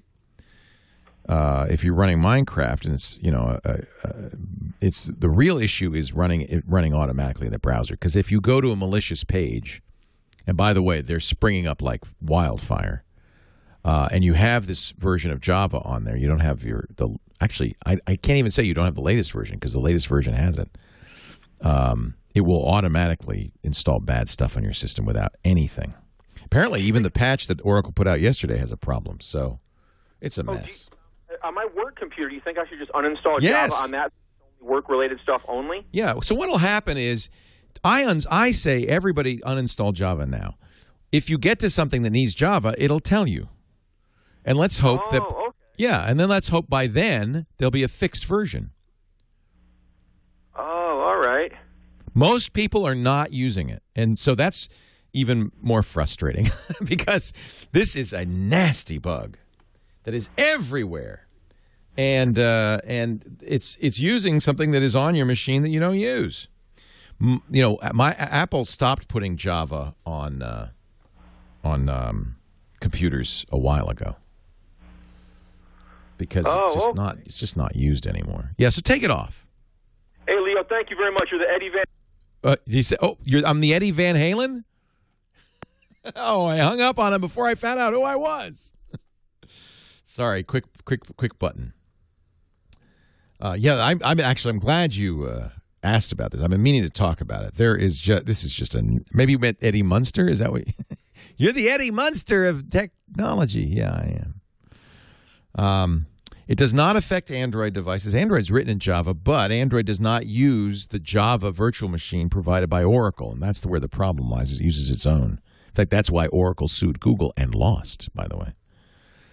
So if you uninstall Java, it's not installed in your browser. It's installed in your operating system. So just go to Add, Remove Programs or Programs and Features and uninstall it.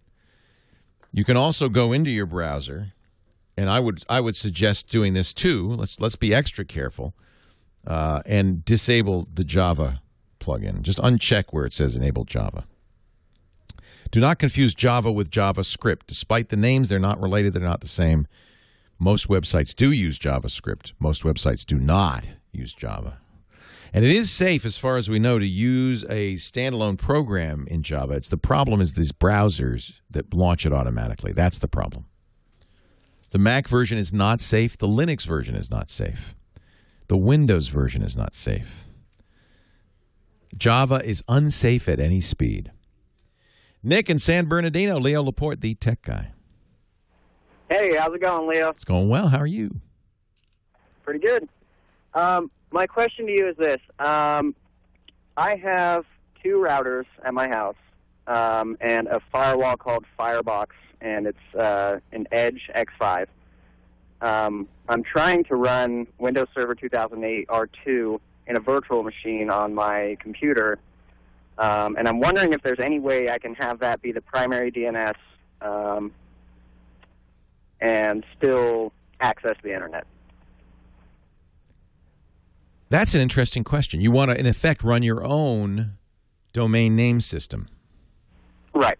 Huh. Yeah, I think you could do that. So the way the domain name system works is on your local computer, you check first to see if you know where a site is, because sites are, as you know, by number, not name. So you enter in yahoo.com. It has to look up what's the number, just like looking it up in a phone book. It starts on its own system, and then it goes, if it doesn't find that, it goes to your internet service provider normally. That's the DNS entry that's in your network settings on your router or on your computer. And then your internet service provider, if it doesn't have that information, goes on up the chain to the final authority, which there are 13 computers that are the canonical domain name servers, and they have the actual phone book. I don't think there's any reason you couldn't set up your own and make sure that it does the same thing your ISP does. It's kind of technical, but you can do it.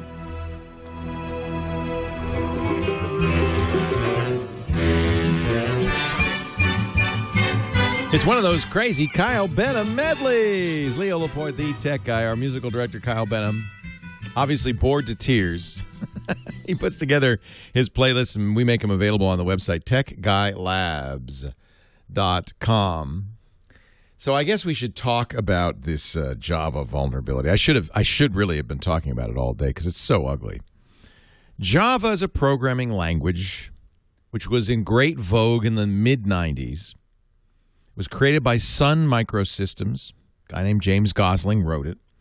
The idea was, it was a good idea, by the way. You write a program in the language Java, and then it will run on any machine that has the correct Java virtual machine software on it. So you're writing a kind of a program that's written to an imaginary machine that then gets interpreted on everything. And the truth is, it was great. It was really a success. It had real strong security features built into it. But, 95, 96, it was a different world then. The hackers are much more aggressive now. And they banged on it till they find some serious exploits. An exploit that has been part of Java, we believe, for years. For years. Now, Java is used widely on smartphones. All BlackBerry apps are written in Java because it's so lightweight. It can run easily on low-end hardware. And all of Android is actually in Java. But the good news about Android is it's not using Sun Oracle's version of Java. It uses its own, which apparently doesn't have the same problem. Microsoft Windows and all versions of Linux use Java from Oracle. Macintoshes, due to some court actions in the deep, dark past, use an Apple version of Java. However, all the current versions of Java, Apple and Oracle, have this flaw. Oracle put out an emergency patch yesterday, which at least one security firm says has the same problem. We haven't heard back from Oracle on that one. They say they're analyzing it. So the truth is, and this is not the first problem with Java. There's been problems all year long with Java. It's turned out to be a security nightmare. The good news is you probably don't need it. There are some programs that use it. Minecraft, which is a very popular video game, is written in Java. That's why it works on Mac, Linux, and Windows equally well. So you might have Java installed to run Minecraft. That's fine.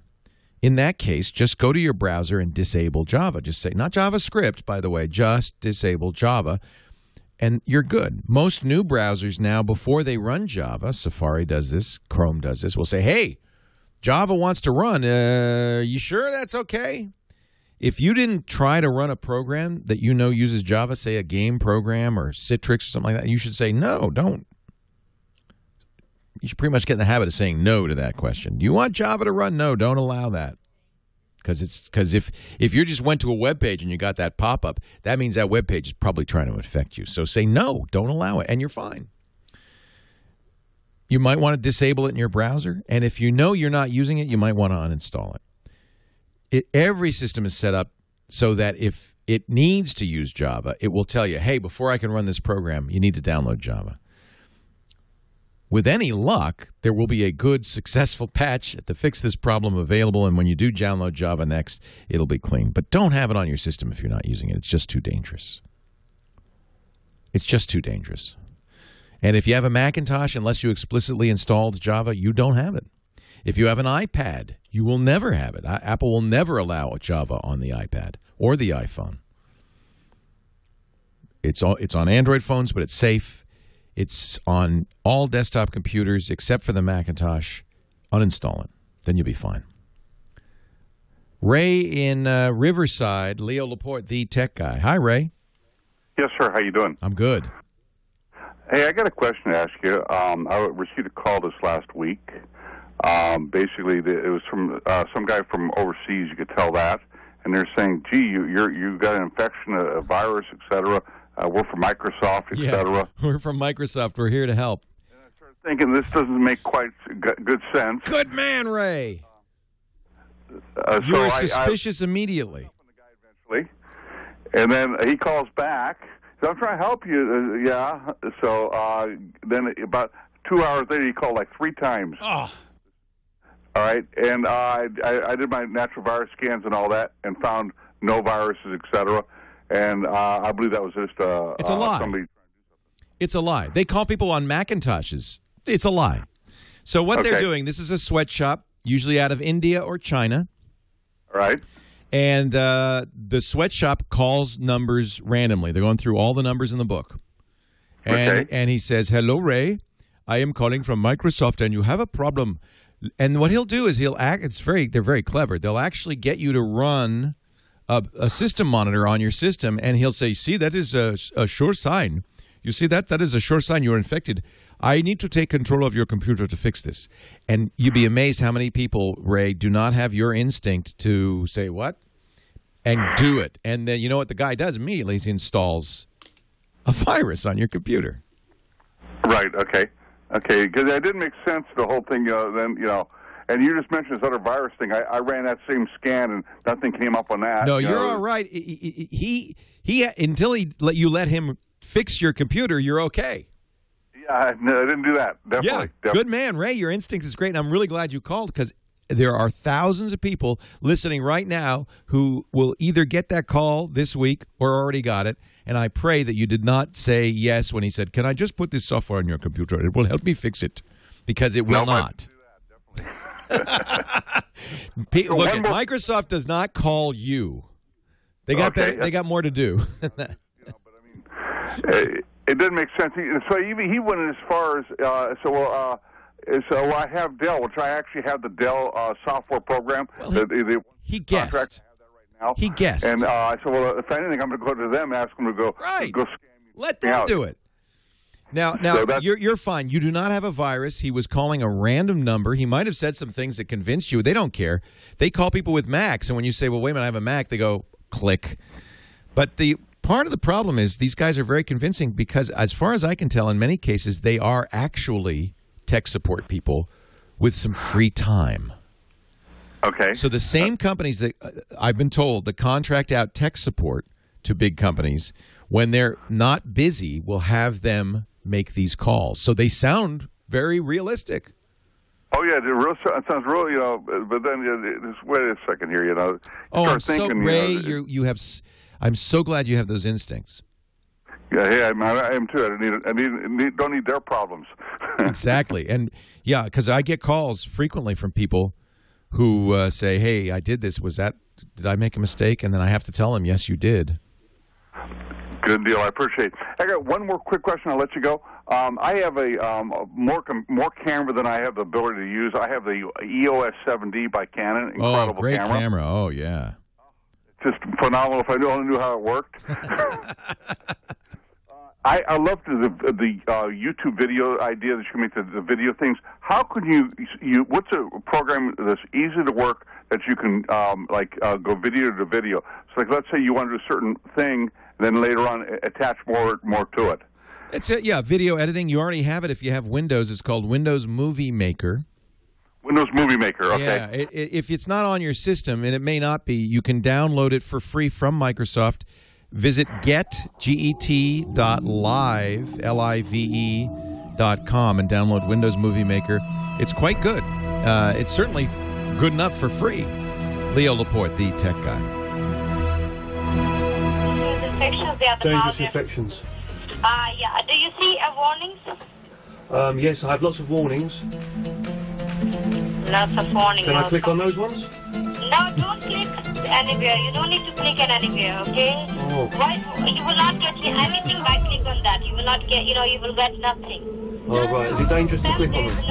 Yeah, they are the hidden infections. They're hidden infections. We're listening to a YouTube video of one of these calls made by one of our listeners, a fellow from Scotland. It's on YouTube if you want to watch it. It's actually quite funny. Just search for Microsoft Computer Support Scam, and you can see the tricks that these people do. Yeah, it's very credible. Very credible. But it's not true. It's they're scamming you. So I'm glad that our caller knew that. Leo Laporte, the tech guy, 8888 Ask Leo. It's almost done. Actually, don't call me because I won't have time to talk to you. We have a couple more calls we're going to get to before we do that, though. Let's say hello to Dick DeBartolo, Mad Magazine's maddest writer for 40 years. And now the Giz Wiz. He talks about gadgets on our show every week. Hey, Dick. Leo, how are you? Have you ever got one of those calls? Oh, yeah, wait. She's on hold. Hang on a second. I'll be right back with you. Okay, I won't click on anything. Okay. No, don't click on anything. That could be a virus. Oh, my goodness. That is a riot. Isn't that fun? But you know what? It's believable, especially if you're a neophyte, novice user. And people get fooled by this a lot. So don't be fooled. I will not be fooled. I have you in my corner. How can I be fooled? Really? Can I come out of the corner now? Because it's really it's boring. Oh, yeah, that's okay. Yeah. Okay. No, you know what? I heard that your air conditioning is down, right? Yes, I've been dying in here. Okay, so I put a heater on. I want to feel your pain. It's 110 at Disneyland. Oh my goodness. Oh my goodness. So actually, fall has hit here in Northern California. It's kind of cooling off a little bit outside, not inside. Oh, okay. How about you? Is New York City getting a little? New York City's having a very warm day for this time of the year. It's 92. Oh, yikes! Yeah, yikes. Well, show us a gadget. Maybe you want to mist us. Yeah, actually, a successful gadget that came out of a Kickstarter project. Oh, I like that. I know. We're forever looking for headphones with cords that won't crunch up or wrinkle up or tie up in your pocket. Seems to be impossible. You could make the neatest little bundle, put it in your pocket. Oh, yeah. You take it out. It's like someone was in there knotting it and making it impossible. So this project came up with Cord Cruncher, and they sent me one. And when I took it out of the package, it's a latex sleeve, 16 inches long, earbuds sticking out of one end, phone jack on the other. And I thought, well, this is really good if you don't mind keeping your head right up against your MP3 player. It's kind of short because it's crunched. It's kind of short. Yeah, exactly. So I looked at the instructions. It's kind of clever. So you hold the jack and the earbuds and you pull on them, and you can pull out up to 42 inches of cable. Then you can comfortably listen to your tunes or your Netflix or whatever on your portable device. And then when it's time to put it back in its sleeve, you hold both ends of the latex tube, pull on it, stretch it out, and the cable goes inside again, and you're back to a 16-inch tube with just a little dongle hanging out each side. You can roll it up. You can actually click the ends together. You could wear it. You can hang it over a backpack. It's kind of clever. The sound is very decent. So the cruncher is part of the head. You get the headphones with the cruncher. They're not separate. Yes, exactly. Yes, a lot of people. Oh, see, I'd love to have this on my good headphones, but you have to use their headphones. You have to use their headphones. But they're not bad. I mean, the whole outfit is $25. Oh, okay. All right. Yeah, so, it's pretty good. And I said to the people, so these come in red, blue, and black. Is that correct? She said, no, they come in pearl blue, rocket red, and matte black. Oh, that's so different than what I had in mind.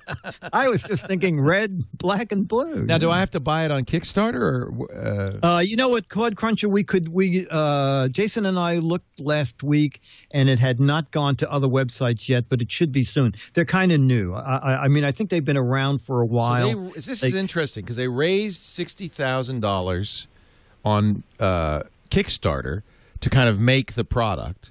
Yes. People who donated $20 or more got one.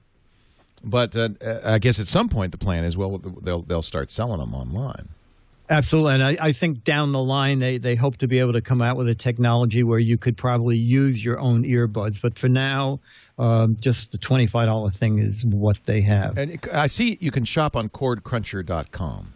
That's where they are for now. Not in stores only. But you've tried it and you vouch for it. Yeah, I do. I like the way they store, and the sound, as I said, is decent for. They don't have a microphone, right? They do not have. No, they are listening only, so they're not for your making phone calls and music at the same time. You know, I kind of got fooled. I don't know if fooled is the right word. No, you're never fooled. Come on. This lady called me from India, and I was very there's a Callie Lewis, who does geekbeat.tv, told me about these Aftershocks headphones. Have you tried these?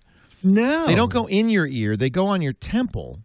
Oh, are these bone phones? Yeah, but it's like bone conduction. You know what? They don't sound that good. I got them. No, and they're wild. The very first ones were $189. No, these at least were cheap. They were $60 if they have a microphone, $49 if you don't have a microphone. But the thing I don't like about these, you can't hear.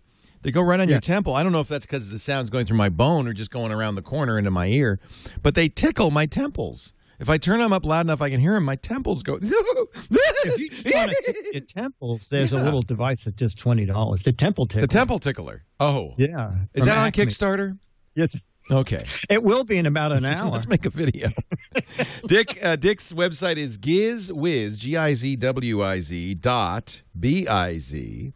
And today is the brand new. It's September 1st. Oh. Good, we can finally find out what that Tupperware lid was.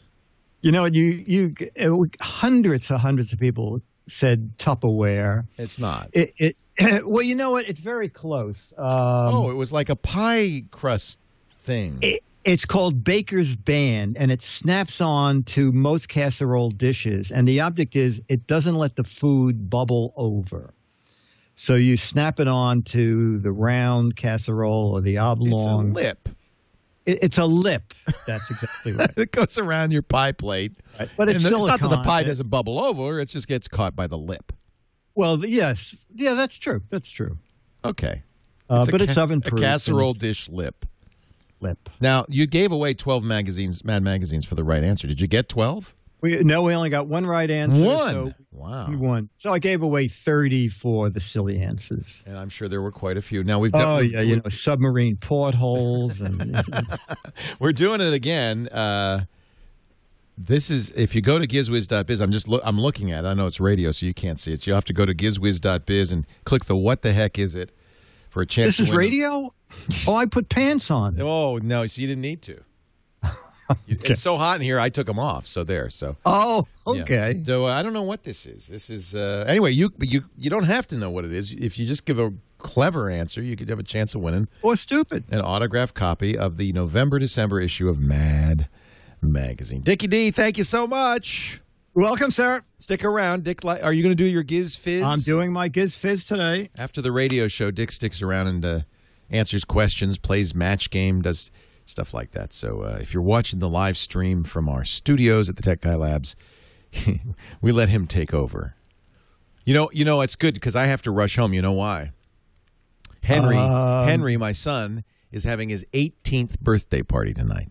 Oh, my word. Yeah. Wasn't he having it also last weekend? Yeah, it's pretty much been a month-long celebration. So I've got to share. I found a phony sheriff's badge, and I'm hoping that will give me some authority. I hope you got some phony handcuffs. I'm going to have some real handcuffs. I need real. Oh, man. He says, no, I'm just going to have 30 of my close friends. And all week long, strangers have been walking up to me saying, I hear there's a party at your place. I'm very nervous. I've seen enough movies like Risky Business to know I'm in deep trouble here. Yeah. Can I say a single word? Yeah. Drop cam. No, I'm staying there. I'm not leaving. Oh, okay. I'm standing at the door. I'm giving them the stink eye as they come in. I see you. You're here. I know. I'm here. Oh, Lord. Have a great Labor Day weekend, Dickie D. You too, sir. All right. Take care. Let's get back to the phones. We have. Kyle. There's no break here, is there? You're good to go. All right. Well, phone calls. I think we have time for at least one more call, starting with Jerry in Carlsbad, California. Hi, Jerry. Hello, Leo. Yes, sir. Welcome to the show. What can I do for you? Oh, really good to talk to you. I'll be quick. I turned on my machine this morning looking for my DVD drive, and it is totally gone. I've got it down to the message that says Windows cannot start this hardware device because its configuration information in the registry is incomplete or damaged. Oh, that's Code interesting. 19. Yeah. I called HP. And they said basically that if I would allow them to take control of the machine, they might be able to fix what they think. Yeah, they need to edit the registry, and I would let them do it. Better them than you. Well, that's it for the Tech Guy Show for today. I'm Leo Laporte. Thank you so much for joining us. Don't forget, the Tech Guy is just the tip of the iceberg. We do nearly 30 shows now on the TWiT Netcast Network, and you'll find them all at twit.tv. We talk about Windows on Windows Weekly, Macintosh on Mac Break Weekly, iPad on iPad Today. You get your daily dose of tech news from Tech News Today, and our weekly roundtable show, This Week in Tech. It's all at twit.tv. And I'll be back next time with another great Tech Guy podcast. Thanks for joining me. See you next time.